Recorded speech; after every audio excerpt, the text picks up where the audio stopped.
Assalomu alaykum butun dunyodagi barliq Sharq Turkistonlik qarindoshlar. Norvegiya Uyg'ur komiteti bu yilning 5-dan boshlab nomsiz mahbuslar nomida turmadagi, jazo lagerlaridagi, shundaqla Xitoyning zulmida yo'qolib ketgan barliq kishilarning arxivini Dunyo Uyg'ur qurultayiga vakolatan yig'ib saqlayapmiz. Ham bu xizmatni o'zimizning muhim ishlari qatorida rivojlantirib, Uyg'ur sonliq ma'lumot ombiri qurishning tunji qadamini tashladik. Albatta, buning tunji natijasi Dunyo Uyg'ur qurultayi o'rinlashtirgan Bryusseldagi 5000 kishilik namoyishda biz Yevropa Komissiyoniga bu kishilardan 800 odamning tizimligini topshirdik. Va buning natijasini Yevropa Komissiyoni va Yevropa Parlamentining keyingi kunlarda olgan qarorlaridan ko'rdik. Bizning xizmatimiz hozir aslidagi tizimlik yig'ishdan taraqqiy qilib, bexatar, arxivlashgan ham sistemlashgan ko'p tillik mukammal programma olib keldi. Har qanday odam tor betimizdan bevosita maxfiy numeri bilan kirib, o'z oila a'zolarini yoki tonish bilishlarini bu programmaga tizimlata oladi.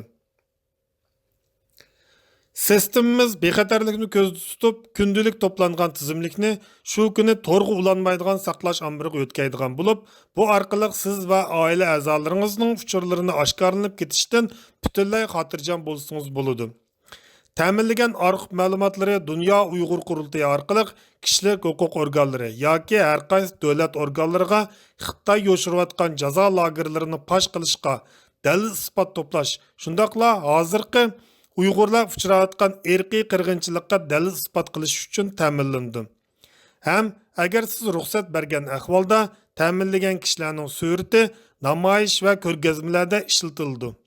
Ruxsat bermagan bo'lsangiz, bu ma'lumotlarning bexatarligi qat'iy saqlandi ham oshkorlanmaydi. Hozir butun dunyo miqyosida imzo to'plash va guvohlik berish faoliyatlari jo'sh urib rivojlanyapti. Ham bu xizmatlar jazo lagerlarini oshkorlashda ko'rinarli to'hfa qo'shyapti. Lekin guvohlik berayotgan qarindoshlarimizning ko'pinchisining ona tilimizda guvohlik berishi bu guvohliklarni bevosita isbot qilishda to'salg'u bo'lyapti. Shundaqla guvohlik sin shaklda bo'lganligi uchun tashviqot xizmatiga nihoyatda mos kelsimi, munosabatlik hukumat organlariga bevosita isbot qilib yo'llashda nurg'un qiyinchiliklarni elib kelyapti. Shunga biz butun dunyodagi qarindoshlarning guvohlik va imzo to'plash faoliyatlaridan boshqa bevosita jazo lageridagilarning tizimligini bu sistemamizga yo'llab, dal vaqtida har qaysi organlarga bevosita yetkazgili bo'ladigan mahbuslar arxiviga yordamda bo'lishini umid qilamiz. Biz hozir u natsist lagerlarda xalqimizning nima kunlarni ko'rayotganligini bilmaymiz.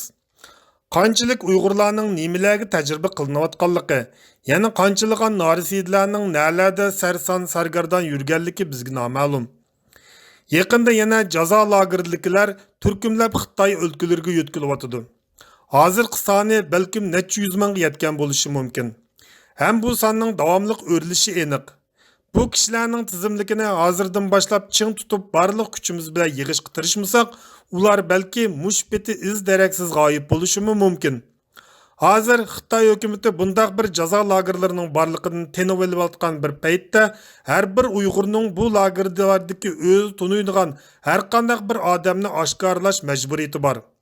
Ular mayli sizning urug' tuqqanlaringiz bo'lsin, bo'lmasin yoki tonish bilishlaringiz bo'lsin, ularning shu yerlikini bilsangiz oshkorlang. Bu sizning shu qarindoshlarimizga ham millatimizga bo'lgan ichki dunyolik qarzingiz. Vatandan kelayotgan uchurlar nihoyat qo'rqinchli. Lagerlardagi kishilarning soni aniq bo'lmagan manbalarda 5 yoki 6 millionga yetgan bo'lishi mumkin. Shunga Xitoy hukumati Uyg'urlarni Xitoy o'lkalariga yo'tkashga boshlagan bo'lishi mumkin. Biz necha million Uyg'urlarning lagerlarda ekanligini deb turib, oz deganda 10 ming odamning tizimligini 11-oyning 6-kuni Birlashgan Davlatlar Tashkilotiga topshira olmasak, Xitoyning gapini rost qilgan bo'lamiz. Shuning uchun barliq Uyg'urlarning bu xizmatga sal qaramasligini va butun kuchi bilan yordamda bo'lib, mahbuslar tizimligini to'plashga tirishishini, shundaqla eng tez suratda bu kishilarning ma'lumotini yo'llashini umid qilamiz. Tizimlash uchun biz oldi bilan Norvegiya Uyg'ur komitetining tuvandagi tor betini ochamiz.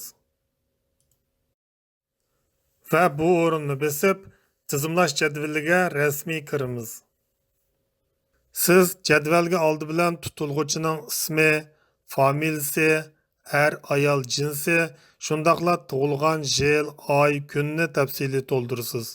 Orqadan tug'ilgan joy, kasbi, tutilgan vaqti, qamalgan o'rin, shundoqla o'zingizning el-xat adresi va qo'shimcha to'ldirishga tegishli uchurlar bo'lsa, to'ldirib qo'yasiz.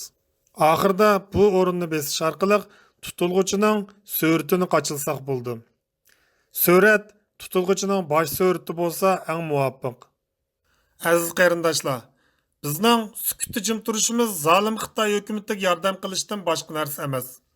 Shunga barliq kuchimiz bilan 11 oyning 6-kundan burun Xitoyning jazo lagerlariga qonunsiz qamalgan qarindoshlarimizdan oz deganda 10 mingning tizimligini Birlashgan Davlatlar Tashkiloti Kishilik huquqni kuzatish komitetiga topshirib, Xitoyning yolg'onchiligini fosh qilayli.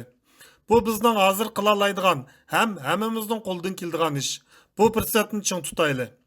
Hammanglarga rahmat.